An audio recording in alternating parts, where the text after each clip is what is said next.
السلام علیکم ورحمۃ اللہ وبرکاتہ۔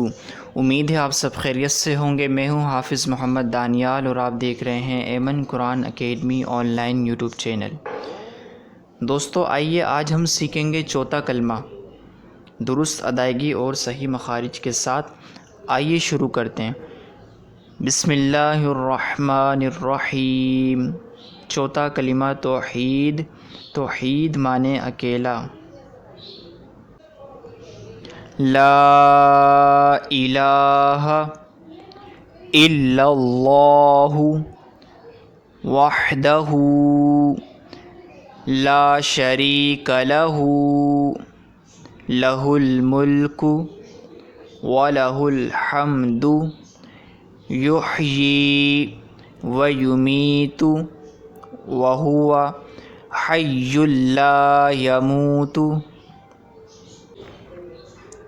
ابداً ابدا ذو الجلال والاکرام بیدہ الخیر وہو علی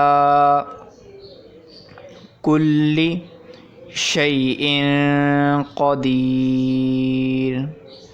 آئیے ایک بار دوبارہ پڑھتے ہیں۔ چوتھا کلمہ توحید۔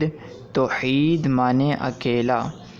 لا الہ الا اللہ وحدہ لا شریک لہ لہ الملک ولہ الحمد یحیی ویمیت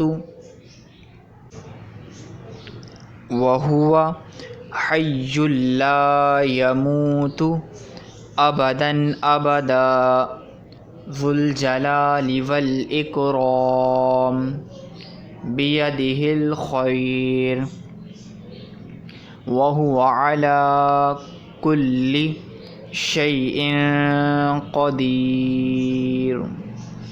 ترجمہ: اللہ کے سوا کوئی معبود نہیں، وہ اکیلا ہے، اس کا کوئی شریک نہیں، اسی کے لیے ہے بادشاہی اور اسی کے لیے ہے حمد۔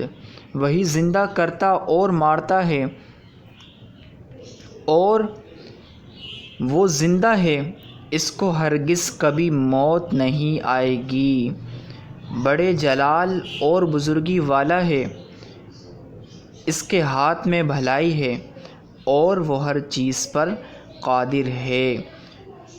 صلو علی الحبیب صلی اللہ تعالی علی محمد صلی اللہ تعالی علیہ وآلہ وسلم۔